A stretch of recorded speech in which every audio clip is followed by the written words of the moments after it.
I received so much wisdom from this conversation. There were so many insightful nuggets to take away and ponder. So definitely recommend you give yourself time to chew over this whole conversation.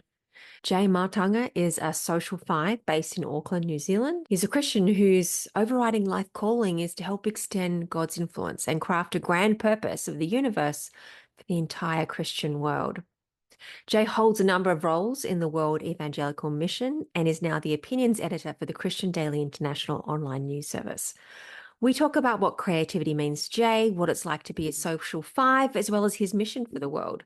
And I think this might be the first time that I truly understood what the phrase take a 30,000-foot view really means.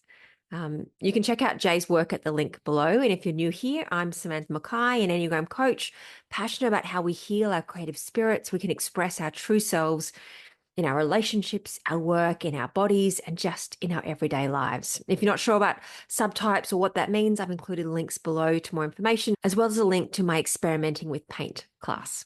Enjoy.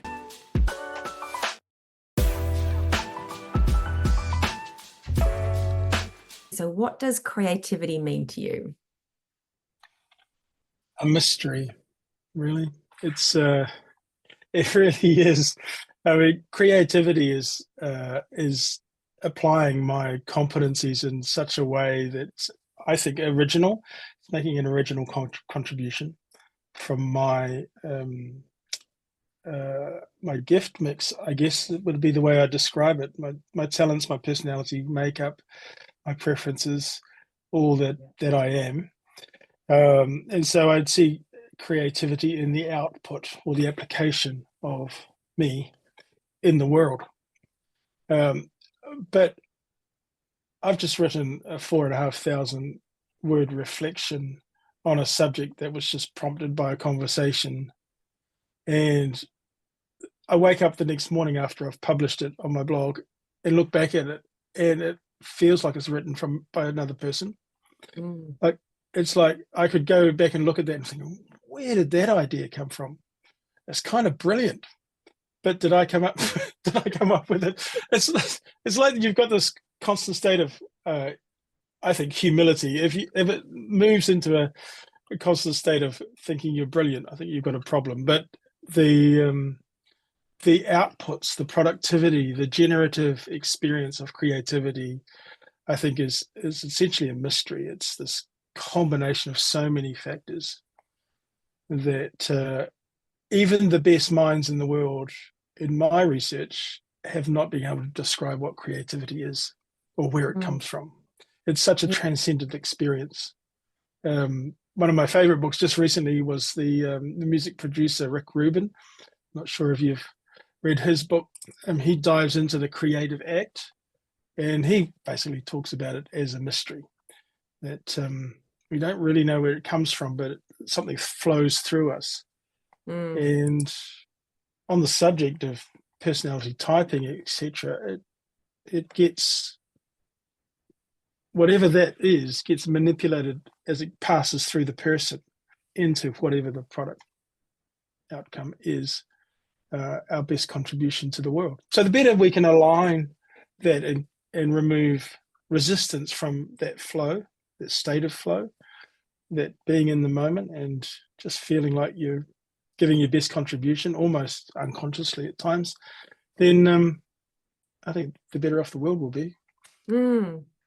I do sometimes feel like creativity is a bit magical, especially when you're not quite sure where all the pieces came from. Like sometimes you can sort of go, oh, well, I had these pieces and they've all come together. But sometimes things just, especially, and because you've talked about writing, because I sometimes find with writing, I have that similar experience. We look back and go, who wrote this? Did I write this? Where did this come from? Do you find that happens with all of your writing? Like, or just there was a particular moment where something came together and something just flowed out of you and you weren't thinking about it too much per se, it just sort of happened?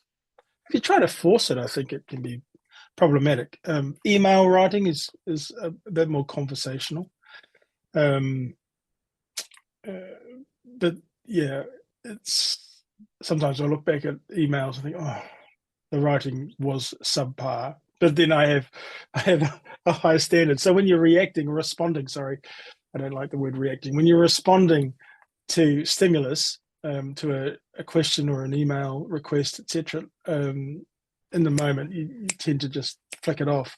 But if you're really mulling over it and your thought processes are, and this actually happens to me, my wife will walk in while I'm writing, and I have no comprehension. The room is dark apart from my screen.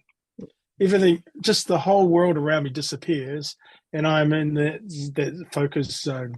And she brutally flicks the switch on the light, and suddenly I'm back in reality. So that level of writing, that state of flow, is quite a precious thing, and the best work gets done there. But then, of course, you have to go back and edit your best work and just discover that, well, it's not that great. But I know that feeling well. It's Yes. improved by the discipline of detail editing, which is a pain. But the flow state's great, and I think those moments create the best.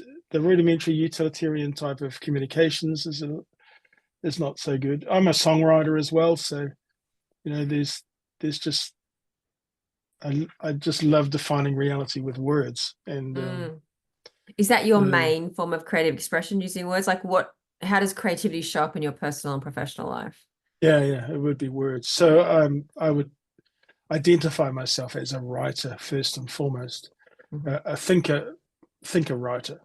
So thought leadership is the new groove, the sort of trendy way of saying it. Not that it makes you any money doing that necessarily, but the act of writing, the love of writing is there. So poetry, song, lyrics, creative writing.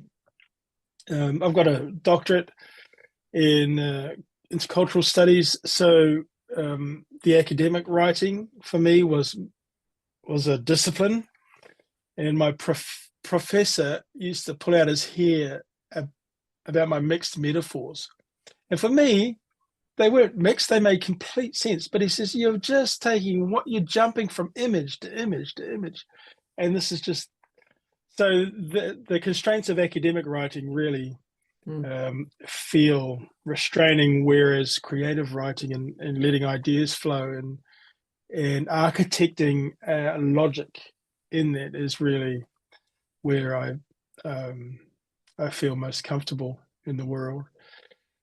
An introverted thinker with that, the INTP, the introverted thinker with the ideas and analysis thing, but not terribly structured or disciplined. So there's that. So it's when inspiration strikes, that's when the best products come. If you try to force it, if you have to do it out of necessity, I think it can be difficult. It can be done. I don't necessarily enjoy it, like writing reports and giving updates and things like that. And what's it like, the process of sharing your words? So whether you publish the blog post, or I don't know if you perform or record or share a song, or what's that like? Is that easy or hard?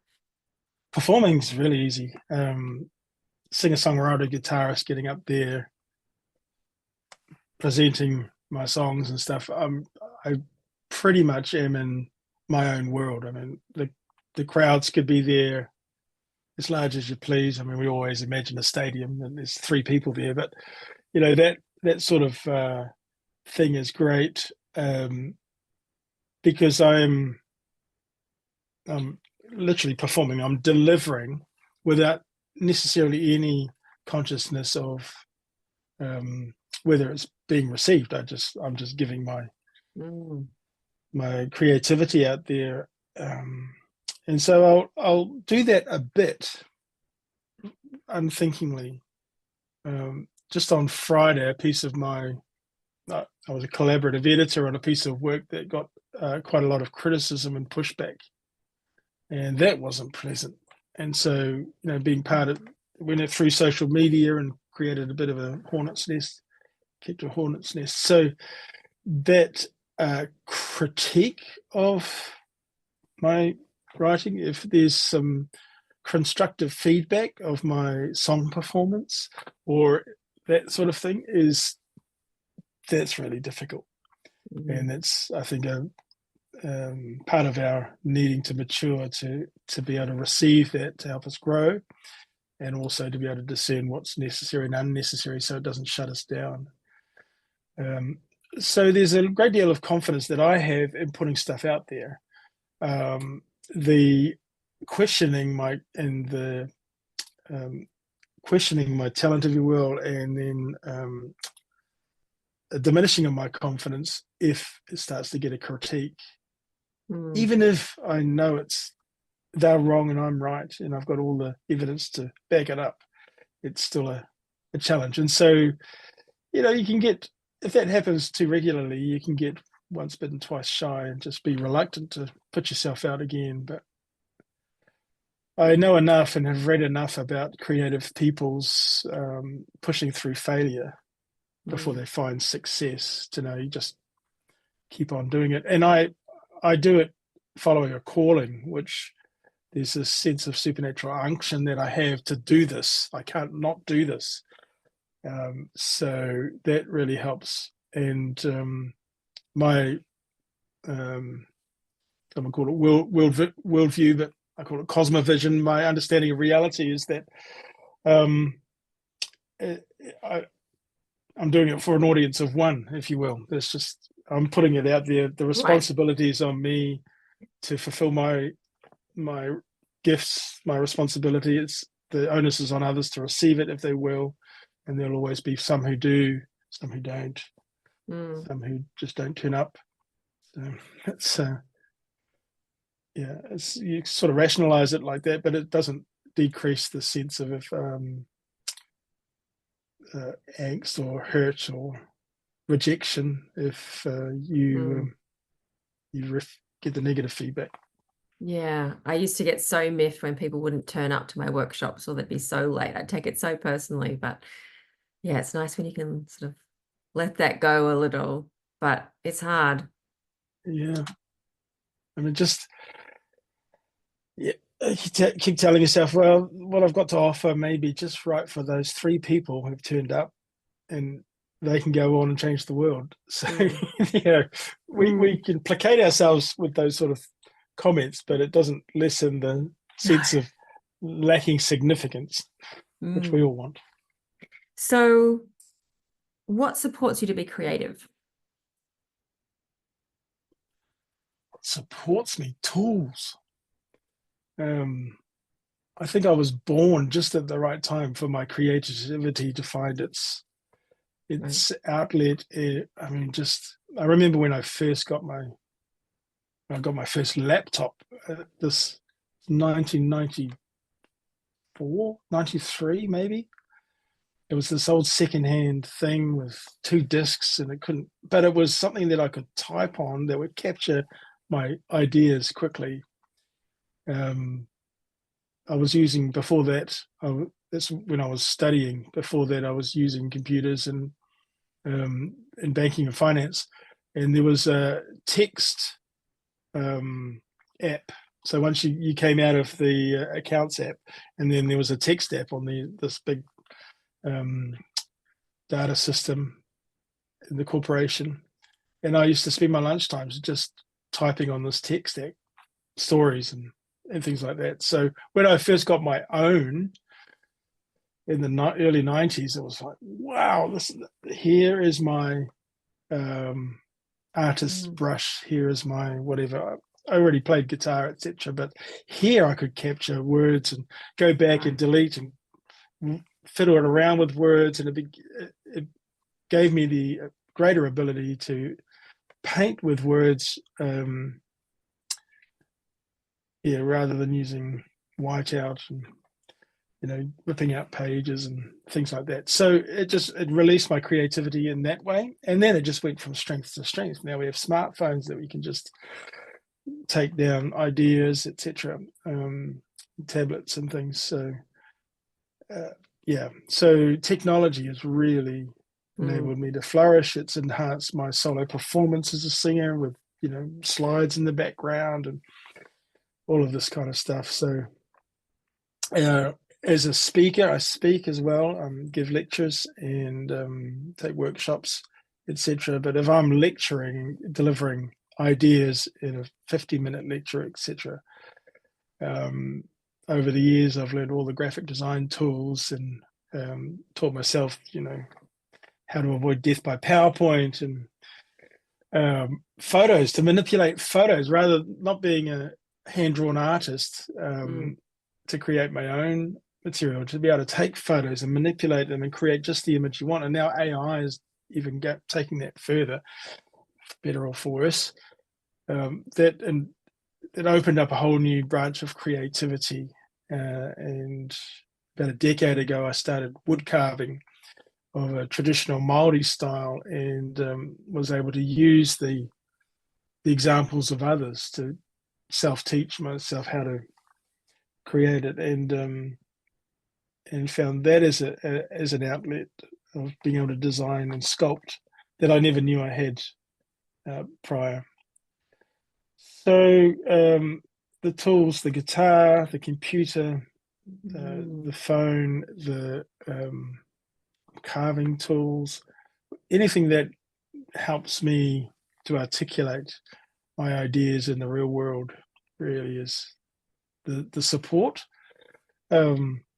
People, obviously, people have taught me along the way. People have helped me know myself. I have learned to lean on coaching, counselors, things like that, along the way. But I'm not overly dependent on that. I'm an explorer, so I like to kind of do it myself, which it could be according to type. But I lean into that. So when COVID came, I thought, I was born for this. Isolation, creativity behind a screen, not too much interpersonal interaction. That's where, if you want to drain my energy levels real fast, you put me in a room of small talk. Mm. Mm. So what about creative blocks? Like, when are times that you struggle to express yourself or find the words? What do you do in those moments? Netflix and chill. Without all of the connotations of that, but basically, just I lose myself in fantasy. It used to be books, fantasy Right. books and things. So just to take me into another world. And now it's I'll watch pretty much any fantasy, borderline horror, sci-fi stuff that's going, just to kind of switch my mind off and take me into another place. And I find that really cathartic. My first comment, being a Christian, should be prayer, but there's this sense that I have that not many of my peers actually would find satisfactory. But there's just this sense of a spiritual presence all the time, and the need to have a focus and to meditate to attain that. I've never felt that need. I've just felt this continuous presence. And what I said earlier about just being in this state of flow and not really knowing where the creativity is coming from, that it seems to be a transcendent thing. I mean, that's an expression of my experience of God, and Christianity has helped me put language to that in a very good and helpful way. And so that's a lot of my ideas are focused in that metaphysical kind of realm, and I work in that space, which is really helpful. So the blockages, just lately we've moved into a situation where we have ownership over the property. So it's with a parent, but it's kind of our property for the first time in our lives. And so doing gardening, that sense of being able to create something that's kind of our own, or eventually will be, it has been really cathartic and just a nice space. And not that I do it as regular as I should now, but exercising, particularly weight training and things, is another way that I can. Probably gardening, carving, and weight training helps me bring myself back into my body. The tactile type of things, and that can be really good if I get lost in my head. And yeah, physical interactions, stuff like that, really help as well. But I have to confess to not really have too many times of blockage. Okay. So maybe I'm blessed in that regard, or maybe it's yet to come. I don't know. Well, but I think it's so important to know how to get back into your body, because sometimes fives forget that they have a body, Right. and how important that is to the whole process. Because I think the creativity doesn't necessarily come in here; it comes in through our whole physicality, and so it can help so much to be connected to that. Yeah. And processing, my wife and I go for walks around the neighborhood, and if I'm feeling really jangly or if something's really upsetting me, not necessarily a blockage, then that just walking and talking, when you're active like that, even driving a car and talking, your mind's in a different space, and that you can decompress a lot easier when you just get away into that embodied experience again, and externally processing, so that you go round and round and round in your head, internally processing, it's getting it out, starting to bounce ideas off. That's why I love an executive coach, because she's a sounding board that I use a lot and appreciate.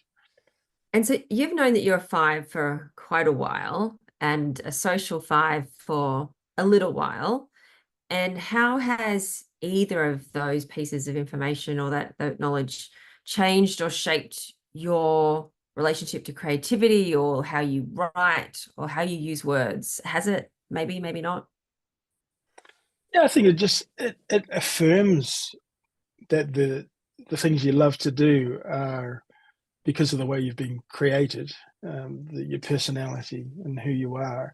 And so you get a bit more comfortable. As I've got older, it means that I can not use it as an excuse, but certainly look at where I can use my best gifts most in Strength Finders terms, where I should be putting my energies to make to contribute my maximal benefit to society, to the world, and and it gives me permission to say, okay, well, I need to find somebody else to do this stuff. Even though I kind of am a one-man band at the moment, so I have to do my own planning. So it requires a lot of energy and discipline to book my flights and to organize my travel. And my wife helps me plan calendars. She's thinking a year in advance on everything, which drives me Right. nuts, because there's anything can happen in that time. But as I pull her back and she pulls me forward, we actually can do quite a bit of planning when we're in the zone. So it's that kind of stuff that I've just realized I need other people to help me with. And I'm not a self-contained unit, that's one of the biggest realizations, because fives, we want to be, the way I've had it explained is, we want to hoard everything and become completely self-sufficient. And to realize that that is a sort of a dark side drift, if you will, making a conscious effort to say, no, how can we got to let others in. We've got to allow people to make a contribution. We've got to realize what we're good at, and then bring others along the way. And one of a case in point is, one of the things that used to bug me is being asked to make an appointment. So people say, oh, can we meet, blah, blah, blah, blah. And I used to, because I'm, I guess fives, maybe it's common, but for me, it's like, I want to guard my time. It's like, if somebody wants that time, my immediate thing is, what's it going to cost me? And is it going to be worth my investment in this thing? And I had a visceral negative reaction whenever anybody wanted to do Right. that. So I read somewhere, it was just a passing um, comment to try to help introverts about putting a booking system in place. So you get to choose the times you're available. So the power is still yours. You're gifting those spaces and you're asking people to go and find spaces on your terms, Mm. even though there's tons of space available, like I offered to you. That's my reaction now. It's like, oh, you want to meet with me? Oh, well, here's my booking service. We can find a compatible time when I'm on my terms. And then you come back to me and say, oh, actually, can we do it on my terms? Because, and I'm like, oh, yeah, sure, sure. But, that has helped me. And I didn't realize how much that would help me. It has Mm. just dissolved a whole world of angst in my Mm. role, which is sort of distance communicating and networking. So now and plus I'm doing it globally. So we're always trying to juggle time zones, and It's AI crazy. can just Yeah. do it automatically. So it's just made life so much easier. Mm. And so where I was looking for, I knew I needed help for, say, like an executive assistant or a personal assistant to do some of this planning, etc. stuff. AI is Mm. actually taking those roles um, a lot easier Right. now. If you recognize the need and you can find a tool to meet that and to help you with that.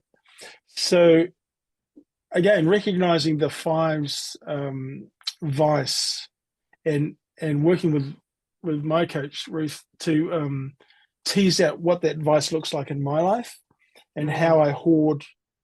Um, what's the vice called? The avarice, is it? Avarice. Yeah, Yeah. yeah. Sort of hoarding, and I didn't never had any consciousness that my time was being hoarded. And Right.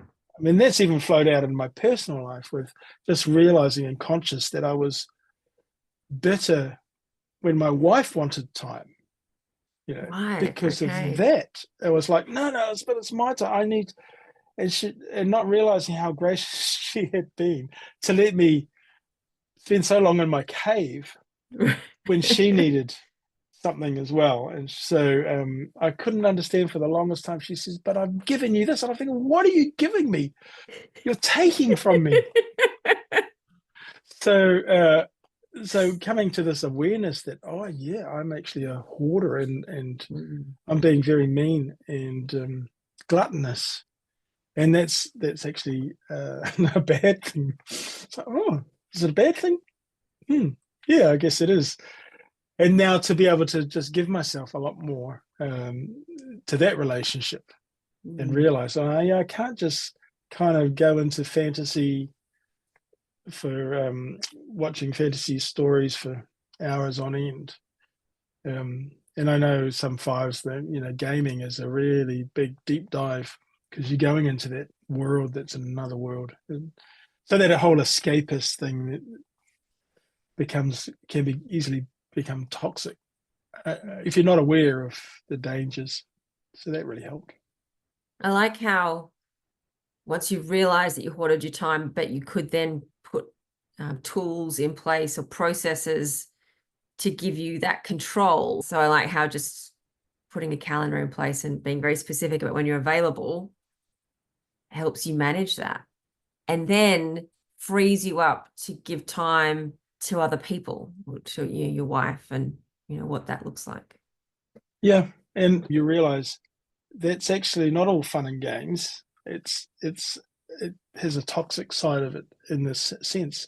And so my resistance to planning and forward commitments is actually because of this dark side of social five. I can be gregarious and the life of the party type thing when I'm in that slot and Mm. pouring my energies into the public space, performing, and it is a performance. So if I go into a social setting, I'm in performer mode, and Right. I'm Okay. extroverting my ideas and connecting with people at that level. But the deeper level is a struggle and a chore and a pain. Um, So there's a yeah. superficiality to it. not for me, but Right. others certainly feel, oh well, um, yeah, the most boring person in the room is the person that's an expert at something. So you've got that, Right. you're out there, you're giving yourself, but how much are you giving yourself of really who you are? How much are you being vulnerable? How much are you Mm. allowing others to reciprocate? How much of it is a two-way street, or is it just a one-man band performance going forward? Because social Now, fives tend to find it they comfortable speaking on the topics they're experts with. So they tend to prefer to hang out with people who are also experts on that topic so they can just talk about that topic all day long. yeah, Is that true for you? 100%, 200%. So if In you're in a fact, group of people who don't know or don't necessarily aren't experts in your area of expertise, what do you talk about? Do you still talk I about just your area of expertise?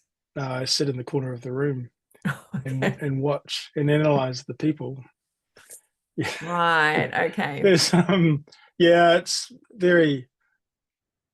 I get very tired uh, listening to other people's dreams and visions and activities and passions. I'll do it, and I will prioritize it.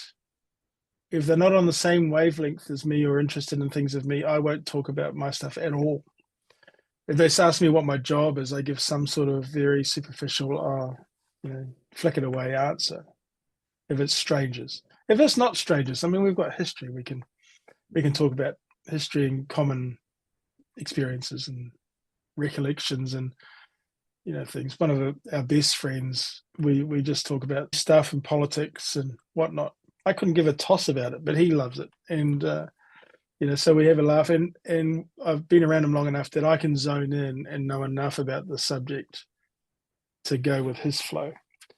So I will Right. usually yield, but there's nothing more engaging and energizing than a ideas sparring match with somebody who is in your field but from a different angle, and you're toing and froing and you're changing your opinion as you go because you're learning stuff from them and you're enlarging your universe by their stuff. So to the point where, as I was feeling quite isolated at one point in my role, my coach suggested that I get together a group of people who on a similar level, and we have coffee catch ups and stuff like that. And that's where I will find my community outside of the role I'm leaving, which has been my community, but I'm leaving because we're not on the same wavelength anymore. Right. So, it's a sort of there's this drift that's happened.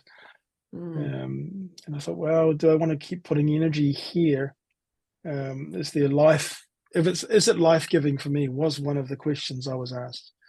Right. And I had to come to the conclusion, no. And Mm. therefore, what do we do about that?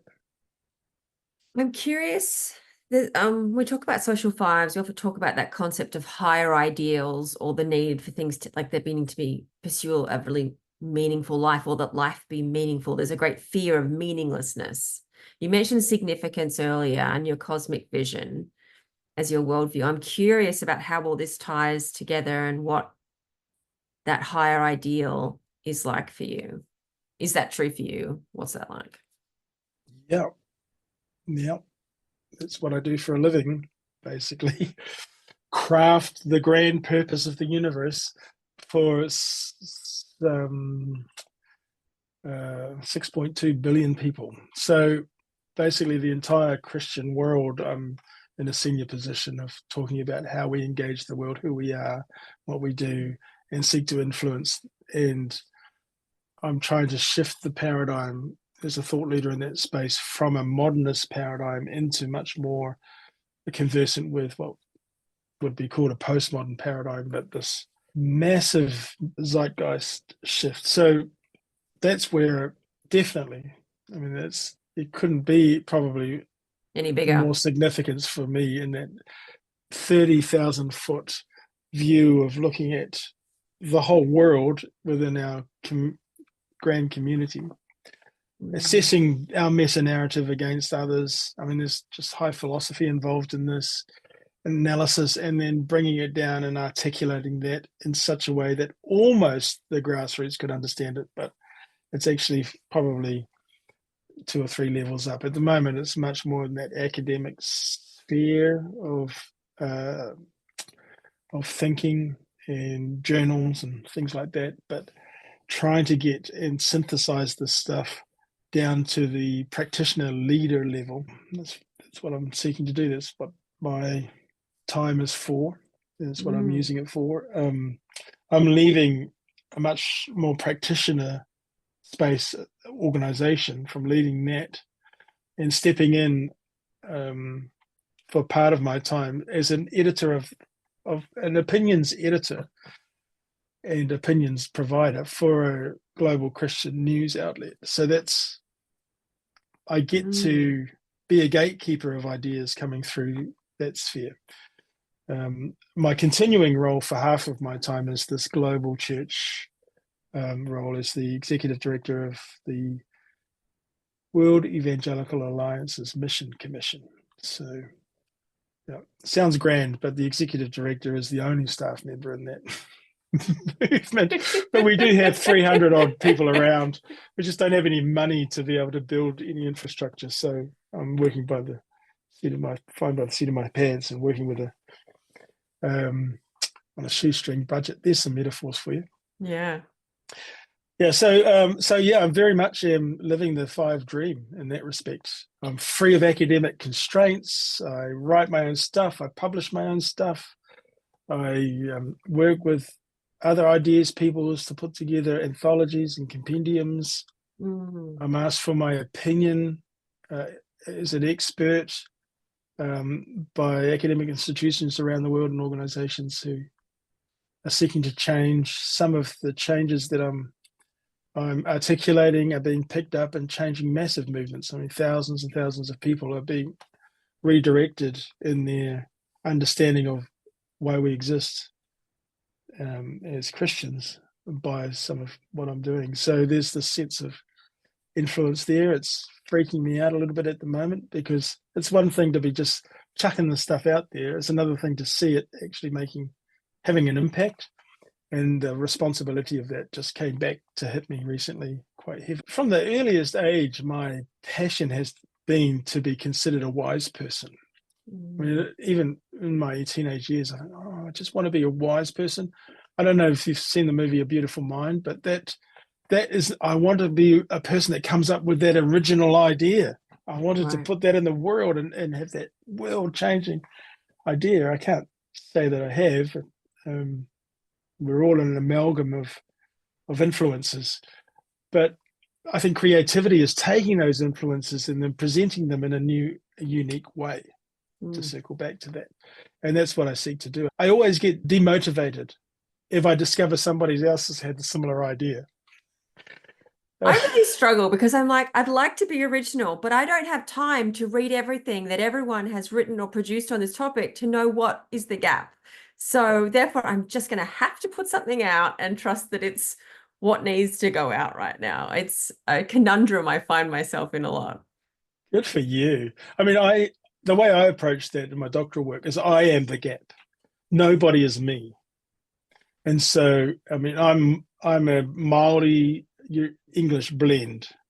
And so my whole research, my thesis was looking at these 2 worlds that exist in me, which I ended up calling the industrial and the indigenous, and seeing how they fuse together to make sense of my own life. So I was almost going to do an autoethnography, but I did a comparative analysis in the end with an interview ethnography of Māori on one side and then a book-based analysis, a literature review on the other.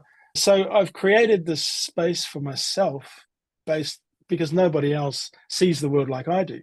Nobody will see the world like you do.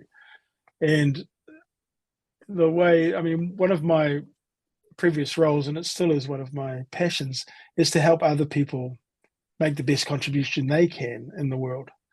And so this is why I'm so familiar with a lot of these tools, like Enneagram, because that was the way we could help people understand themselves, to know thyself, and then find a place and encourage people, kind of coach them in a direction where they can apply that. I love to see people thriving in who they are. Whatever you're putting out in the world will be unique, and that where the gap is in the industry can be greatly defined by what questions you have nagging at you. And if that question hasn't been satisfactorily answered by your cursory reading or your just whatever reading you've done, chances are you're the only one asking it in that particular way because of your own background, genetic makeup, etc., etc. So be encouraged to press on in that because I think it's really necessary. And then I encourage people, well, particularly students and researchers, if this is something that you really envisage yourself doing for the rest of your life, then you need to back yourself in this. It's something where your greatest strength meets the world's greatest need. And as we asked people, what do you think is the problem, the greatest problem in the world? And then a corollary, how do you feel that you're particularly gifted to meet that problem? We've never got the same answer. We've been working with hundreds of people over the years trying to find their fit. And, just that sense of how to make the contribution and where to make it is quite unique. And I think, again, that's that identifying that we are all unique. Our environment and our genetic makeup makes us unique. Yeah. So I really like what you've just said about if you've got a question that isn't answered, like if there's something about the way you're asking it is different from however anyone else has asked it, then that's worth pursuing and exploring and seeing what comes out of it. And in many ways, I've carved a career out of now.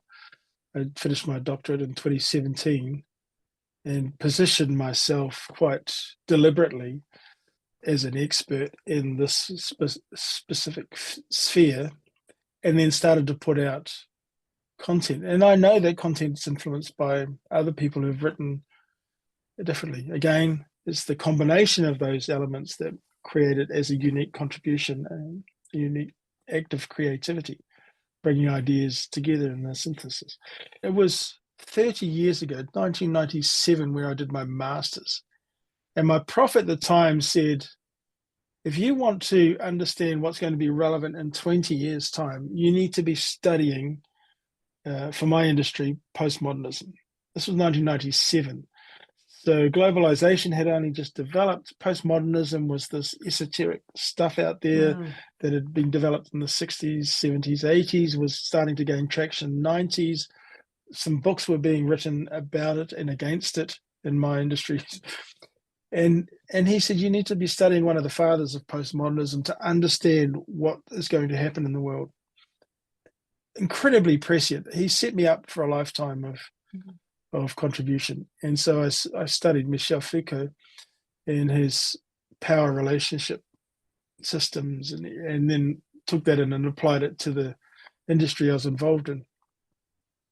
And then went back into practice as a leader in that industry with this in the background. But it wasn't until the late 2010s, probably before COVID, around maybe the mid 2015, 16, that this started to become an issue in our industry. People were starting to clue into this. They were trying to, and they still are, trying to get their heads around what does it mean to live in a plurality of ideas and influences in politics and this, how do we make sense of the chaos? Well, postmodernism actually helps us do that as we recognize there's no one meta-narrative that can really dominate. We have to learn to work with all of the narratives. And now a lot of my contribution in being able to articulate it in myself has hit its stride in this philosophers call it a zeitgeist, a spirit of change in the world. There's massive shifts going on. I feel very comfortable in being able to understand and articulate that because 30 years ago somebody pointed me in the direction and prepared me for it. You've been studying it long before it was a pressing issue. Wow. And so, we're in an age of identitarianism. So where there's everybody's just grasping onto their identities, and politics is all identity politics, etc. Because people are doing exactly what we're doing here, is trying to understand themselves and Mm. find their group and their community.